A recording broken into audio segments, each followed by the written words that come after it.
예, 박정희 한파송 매주 목요일 정치평론계 최강 승부사 네 분과 함께하는 시간이죠. 승부사들 한 분씩 소개해드리겠습니다. 먼저 강성필 더불어민주당 부대변인과 윤희석 전 국민의힘 전 대변인 어서 오십시오. 네, 안녕하세요. 자, 그리고 이어서 두 분의 변호사님 강수영 변호사님과 서정욱 변호사님 어서 오십시오. 예, 안녕하세요. 안녕하세요. 예, 자 오늘 오후 3시에 내란 우두머리 혐의를 받은 윤석열 전 대통령 1심 선고가 있었습니다. 직연 부장판사 주문 선고 장면 짧게 보고 이어갑니다. 주문을 선고하도록 하겠습니다.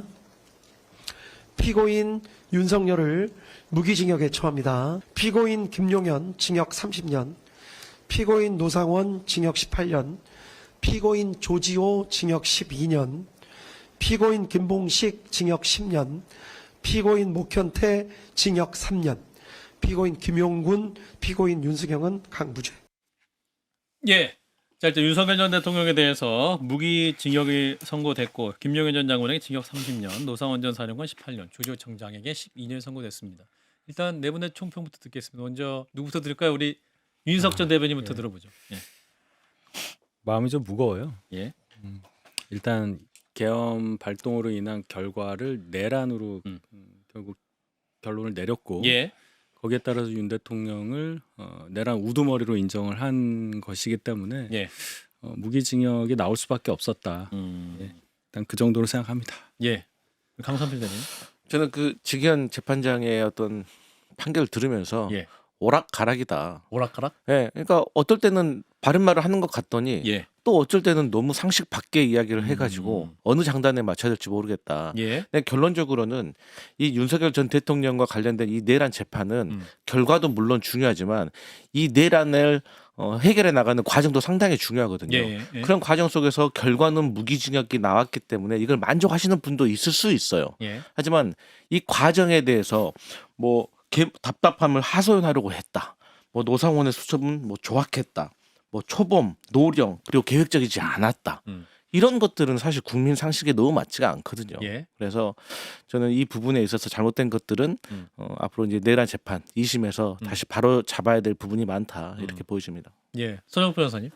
뭐 저는 두 가지 지적하면 일단은 이제 공수처가 검찰하고 공수처가 내란죄 수사권이 있다. 예. 이게 도저히 납득이 안 돼요. 아, 그런가요? 직권 남용이 있다 해서 이걸 수사하다가 자연스럽게 내란이 인지된 게 아니거든요. 직권 남용 수사를 할 수도 없어요. 특권 때문에. 예. 따라서 저는 공소기각이 돼야 되는데 그게 아쉽고요. 예. 저 그다음에 그 대통령이 처음부터 이 국회를 상당히 마비시키려고 보낸 게 아니에요.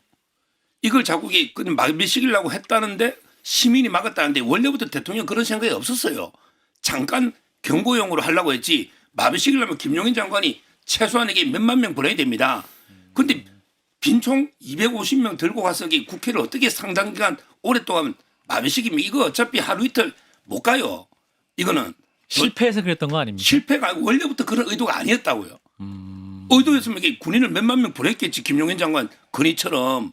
저는 김용현 장관이 문제가 있다 보는데 따라서 이게 직연 판사는 마치 대통령이 국회를 오랫동안 마비시키를 했는데 시민들이 막아가지고 실패한 것처럼 그게 아니고 저는 대통령 측 입장을 들어보면 처음부터 장기간으로 이게 봉쇄할 이런 의도가 전혀 없었다. 그 점에서 저는 항소심에서 치열하게 한번 헌법기관 국회를 마비시키려 했는가 한번 다투어야 된다 봐요. 예.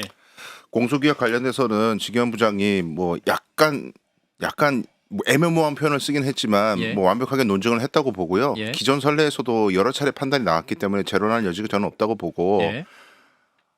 국회를 봉쇄할 목적이 없었다고 말씀하시는 서 변호사님 말씀은 뭐 여러 차례 뭐 나온 얘기지만 군인들의 녹취록이 이미 나왔잖아요. 그 안에 들어가서 다 끄집어내라고 녹취록이 대놓고 나왔는데 윤석열 본인의 생각이 어떠했다, 동기가 어떠했다 이걸 갖다가 축소시켜버리면 밑에 있는 군장성들이 자기들이 알아서 그렇게 했다는 얘기밖에 안 되기 때문에 예. 법원 입장에서 오히려 더 괘씸해진단 말이죠. 예. 책임 전가가 되는 거잖아요. 말이 안 되는 건데 오히려 저는 이제 아쉬웠던 부분은 계엄을 선포를 해서 국회를 봉쇄해가지고 계엄 해제를 못하게 하려고 한 것 자체까지만 중성적으로 판단을 하고 그 이후에 윤석열이 그로 인해서 무엇을 하려고 했는가에 대한 판단이 없어요. 결국에는 최상목 시켜가지고 비상 입법 기구를 만들려고 했다라는 건 국회를 대체해버리겠다는 거고 예. 국민들이 선출한 국민들의 대표를 없애버리고 자기 입맛에 맞는 입법부로 바꿔서 끌고 가겠다는 것은 사실상 독재 내지는 일당 뭐라 그럴까 영구집권까지는 아니더라도 유신과 유사한. 그럼요 무소불위의 권력을 휘두르겠다는 얘기밖에 안 되는 건데 예. 그 부분에 대한 아무런 판단 없이 그날 밤에 헌법기관인 국회를 군을 보내가지고 봉쇄한 것이 내란이다. 여기까지만 딱 판단하고 그 이외에 게 없다 보니 예. 우리가 범행을 판단할 때 양형의 이유에서 이 범행을 하기 위한 목적과 동기, 이유 이런 것들도 다 참작을 해서 형을 정하거든요. 예. 근데 이 부분이 굉장히 중화돼 있어요. 그 부분이 없고 뭐 그 부분 판단이 없다 보니 아마도 사형까지 가는 데는 부담을 많이 느꼈을 것 같아요. 예. 특히 특검이 얘기했던 뭐 영구집권 이런 거에 대해서는 예. 증거가 없다 인정할 만한 이런 판단까지 하면서 그럼 왜 했느냐 도대체 그 계엄을 하고자 하는 목적한 바가 뭐냐 이 부분에 대한 판단은 그냥 MT 빈 공간으로 남아버린 거죠. 네. 근데 중간에 어. 그 지기현 판사도 이 윤석열 전 대통령과 김용현이 이 국회에다 군인들을 보낸 게 국회 활동을 마비시키고 장기간으로 집권을 하려고 했다라는 식으로 중간에 좀 얘기는 있었어요. 예. 그래서 저는 그 경고성 계엄이란 말에 항상 의문을 갖는 게 지금 변호사님 말씀하신 것과도 궤를 같이 한다고 봐요. 뭐냐면 예. 그럼 경고라는 게 옐로 카드인데 레드 카드가 있다는 얘기잖아요. 이 경고 한번 하고 그럼 나왔으면 더 그러면 퇴장을 주겠다는 건데 그 퇴장이 뭘 의미하느냐를 항상 생각을 했단 말이에요. 그래서 윤 대통령 측에서 이건 경고성 계엄이라고 할 때부터 저건 자충수라고 생각을 했어요. 예. 오늘 이제 그 뒤에까지 판단 안 해서 무기밖에 안 나왔다 이렇게 이제 주장을 하시는 건데 그건 뭐 법리 다툼이니까 제가 말할 계제는 아니고 예. 예. 경고성 계엄이라고 주장하시는 것부터가 논리적으로 말이 안 된다는 말씀 제가 꼭 짚고 싶어서 예. 제가 지금 말씀드립니다. 맞습니다. 자, 그리고 이제 감경사회로 이제 이 계엄 준비가 치밀하지 않았다. 그러니까 1년 전부터 준비한 게 아니라 굉장히 치밀하지 않았다. 그래서 어떠한 그리고 피고인들이 고령이다. 그리고 공직에 오래 있었다. 그리고 초범이다. 이런 얘기 하거든요. 사실 근데 내란에 초범이 있느냐? 그러니까 이제 일반 형사 재판은 뭐 초범 이런 부분을 고려할 여지가 있지만 이 내란죄 부분에 대해서 이 초범인 것을 감경사유로 삼을 수 있는 것이냐 이 부분도 굉장히 논점이거든요. 이 부분 어떻게 그 보십니까? 초범의 의미는 제가 네. 판단할 때는 전과가 없다는 의미로 저는 전과가 받아들였거든요. 지난번에도 그 얘기가 있었잖아요. 그래서 그게 아닐까 싶은데 맞나요? 네네. 예. 범죄 전력이 없다라는 그쵸, 그 얘기죠. 하는 건데요. 저 개인적으로는 이진관 부장판사의 한 전 총리에 대한 판결하고 비교가 되는 게 거기에 보면 양형사유에 굳이 그런 걸 넣지 않았어요. 원래 일반적인 저희 형사 사건에서는 유리한 것, 불리한 것 다 적거든요. 그래서 뭐 초범이라는 것 때문에 감형했다기보다는 유리한 정상은 초범이다. 나이가 많다. 여차 이런 거 다 적고 불리한 거는 죄질이 나쁘다. 반성을 안 한다. 이런 걸 다 적거든요.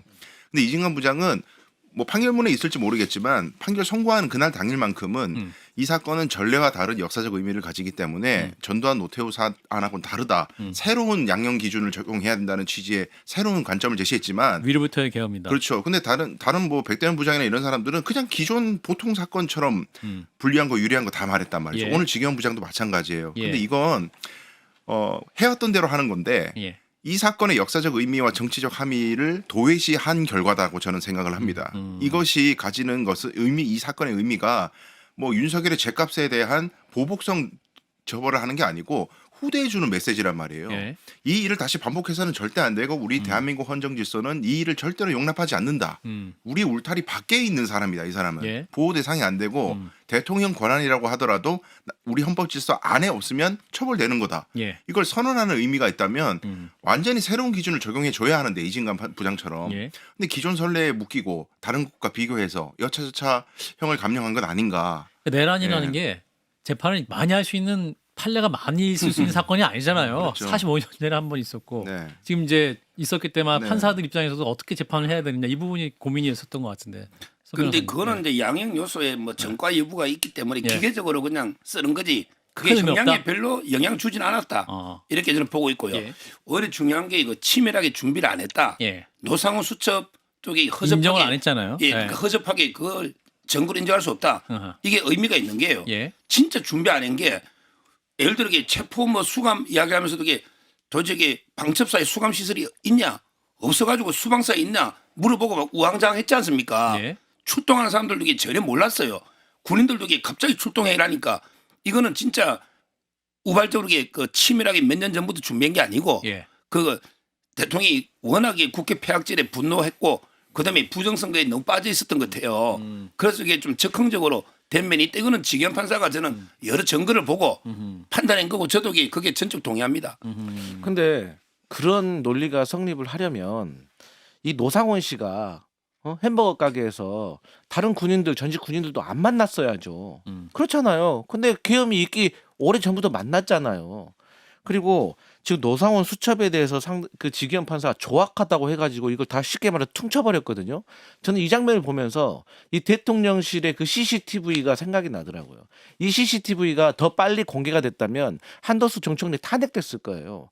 마찬가지로 그런 차원에서 이 노상원 수첩이 저는 절대로 이게 뭐 조악하다는 이유로 그냥 끝날 문제가 아니라고 보고 상당히 구체적이고 계획적이고 오래전부터 준비해왔다는 증거라고 저는 생각하는데 예. 저는 이걸 지기현 판사가 좀 해결해 준 것 같고 사실관계 인정도 많이 달라요. 실탄이 없었다. 제가 알기로는 5만 6천 발 정도 준비했던 걸로 알고 있거든요. 들고 갔죠. 예, 물리력 자제를 했다? 이런 것도 어떻게 물리력 자제입니까? 더 황당한 거는 비상계엄에 있어서 절차적 실체적인 요건은 이 판단 유무가 아니라는 거예요. 대통령이면 어떻게 해서 이걸 계엄을 선포하는 거예요. 저는 그래서 결론은 무기징역을 받긴 했지만 그래서 과정도 중요하다는 거예요. 이런 과정에 대해서 지기현 판사가 말도 안 되는 얘기를 계속 해버리면 나중에 혹여라도 이런 일이 있었을 때 이게 선례가 될 수가 있거든요. 그리고 전두환 1심 판결 때도 초범임을 고려하지 않는다라고 했어요. 그래서 저는 지기현 판사의 판결문에 대해서 상당히 문제가 많다고 보는 거예요. 조금 제가 예, 덧붙이자면요.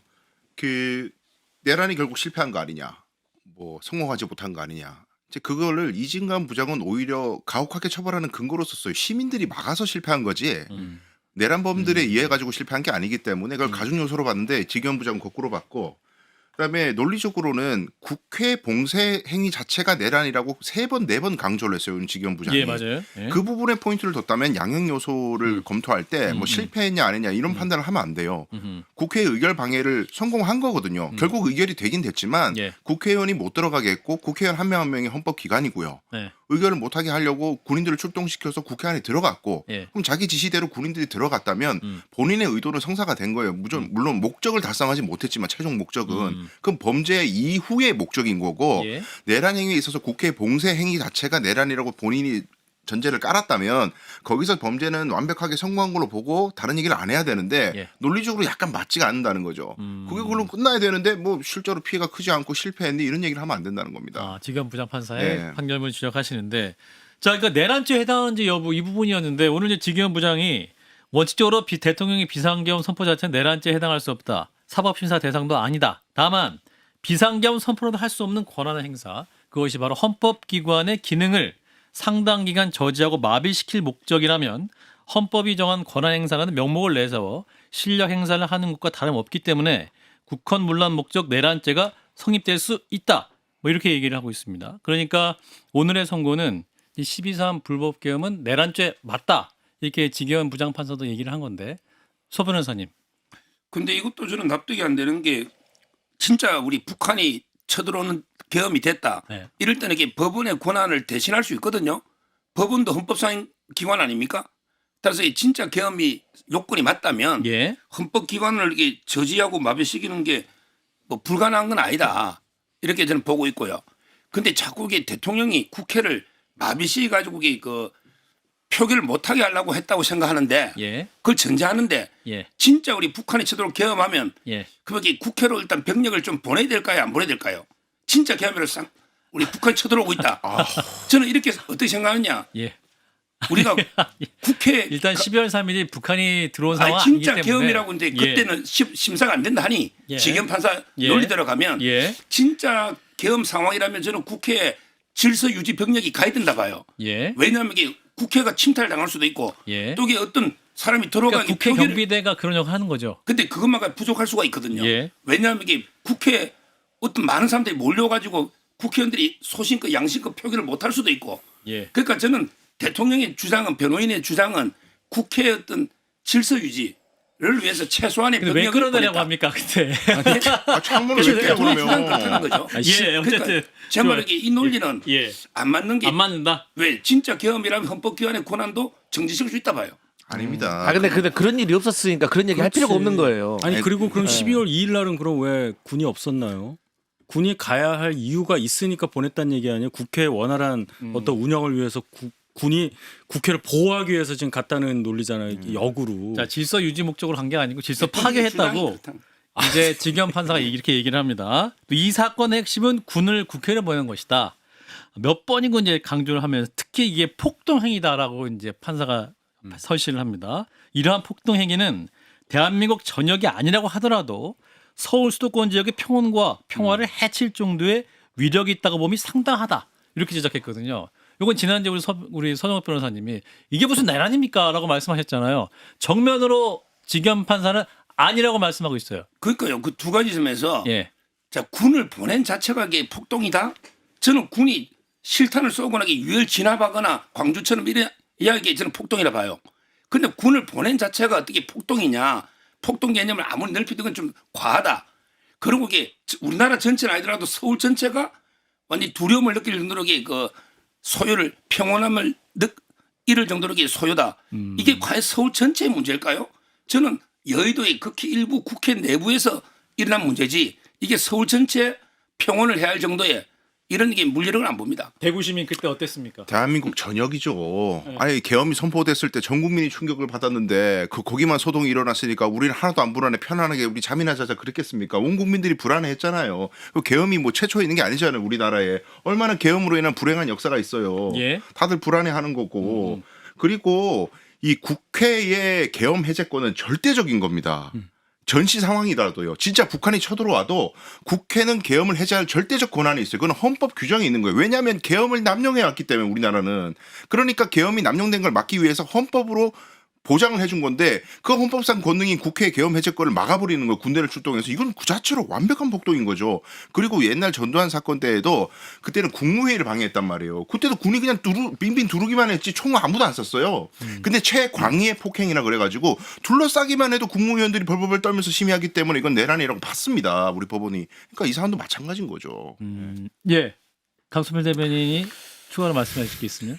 아니 저는 그 서정욱 변호사님은 그날 군대가 올 필요가 없었으니까 그런 얘기 계속 할 필요가 없거든요. 그러니까 말씀하셨던 것처럼 정말로 북한군이 쳐들어와 가지고 위협을 느끼고 그런 상황이었다고 하면 당연히 군대 보낼 수가 있지만 저 그날 국회 근처에서 장어에서 밥에다 소주 먹고 편안하게 집에 들어가는 그런 평화로운 상황이었는데 군인이 왜 옵니까? 만약에 서정욱 변호사님 집에 갑자기 군인들이 오면은 괜찮겠어요? 그리고 이 서울 전역이 아니라 국회라는 것은 전국에 있는 국회의원들이 모여 있는 민의의 전당이에요. 근데 거기에 군인을 보내가지고 권능을 마비시키려고 했다는 거는 누가 봐도 명백하게 잘못된 거고 그때 당시에 경찰들의 통화 들어보셨어요? 너무 황당해요. 국회 경비대장이 청장한테인가 이렇게 합니다. 아니, 국회의원들을 막아요? 그러니까 그 청장도 선뜻 말을 못해요. 뭐 막아 막 이런 식이에요. 그러니까 갑자기 또 저희 국회의장님이 오십니다. 국회의장님도 못 들어가게 해요. 그러니까 잠깐만 뭐 이런 식으로 당황을 해요 서로 간에. 그러니까 본인들도 그게 정말 말이 안 된다는 걸 알고 있었던 거거든요. 그래서 저는 국민의 정서하고 좀 동떨어진 얘기인 것 같아요. 예, 자 오늘 지겸 부장판사가 이 사건의 핵심은 군을 국회에 보낸 것이다라고 중요하게 발언한 장면이 있는데 그 장면을 일단 또 보고 이어가겠습니다. 결론적으로 다시 한번 강조하건대 이 사건의 핵심은 군을 국회로 보낸 것입니다. 피고인들의 경우에는 형법 제91조 제2호의 국헌문란의 목적이 인정됩니다. 군을 보내 국회를 봉쇄하고 주요 정치인들을 체포하는 등의 방법으로 국회 활동을 저지하거나 마비시켜 국회가 사실상 상당 기간 기능을 제대로 할 수 없게 만들려는 목적을 내심으로 가지고 있었음을 부정하기는 어렵다고 보입니다. 예, 자 지겸 부장판사의 발언이었는데요. 추가적으로 말씀하실까요? 네, 서 변호사님. 이게 그날 어떤 일이 있었냐면 제가 이제 저도 모임을 하고 들어갔다가 예, 계엄하니까 유튜브를 좀 켜봤어요. 예. 빠르잖아요. 예, 그러니까 제가 신의 한 수나 그 유튜브를 쭉 봤더니 예, 야 드디어 대통령이 계엄을 했다. 이제 국회로 우파들 다 모이라.